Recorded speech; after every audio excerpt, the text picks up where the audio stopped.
From the 700 WLW Newsroom, here's Brian Combs.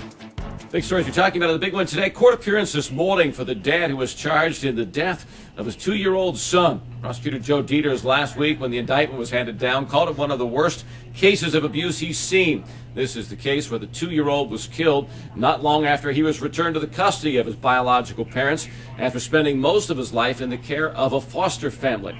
2-year-old DeMarcus Jackson was buried yesterday. Antron Smith, his father's being held on $500,000 bond. He's facing aggravated murder charges that carry a potential death sentence if convicted. This is the case that's also prompted an investigation of the Department of Family Services in Hamilton County. Try and find out why the boy was put back into the care of his abusive dad. His mother has told investigators that she wanted the child back only to collect a welfare check. Former Mason teacher Stacy Schuler is now serving time in a women's prison in Ohio. She's been locked up at the Ohio Reformatory for Women in Marysville. She was taken there yesterday, transferred from the Warren County Jail after her conviction last week on 16 counts of sexual battery involving Mason students. She will serve at least 4 years. That was the sentence from a judge. However, there is talk of possible parole in as little as 6 months. Diana Fry, the former union leader in Cincinnati, is back behind bars. Yesterday, she was locked up in Hamilton County, then released. Now today, we find out she's in the Butler County Jail.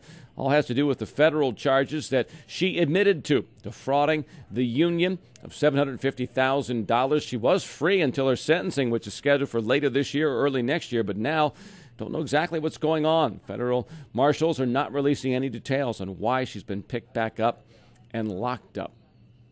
Halloween scare last night in Price Hill happened on McPherson Avenue about 7 o'clock as trick-or-treaters were going door to door. 2 men shooting it out on the streets of West A Street near McPherson. Then a couple of hours later, another shooting reported in the same area 3 blocks away at McPherson in Warsaw. Man shot 3 times in the stomach. His condition is not known. More campaigning today in the Tri-State over issue 48. That is the streetcar referendum on the ballot in Cincinnati. Congressman from Oregon is coming here to campaign for a no vote. He says the streetcar project in Cincinnati should move forward. Talked today on the Jim Scott Show this morning about how it's benefited his hometown of Portland, Oregon. 3 Reds players are up for Gold Gloves tonight. Brandon Phillips, who already has one, up for that award along with Joey Votto and Jay Bruce. They're finalists. Tonight, ESPN makes the announcement at 10 o'clock as to who the winners are. Looks like UC will not be playing Ohio State in football next year. The game was scheduled at the Big House in Columbus, but now it's being canceled. According to several reports, Ohio State's going to play a team from Central Florida instead. They'll take on the Bearcats, according to those reports, in 2018 in Columbus.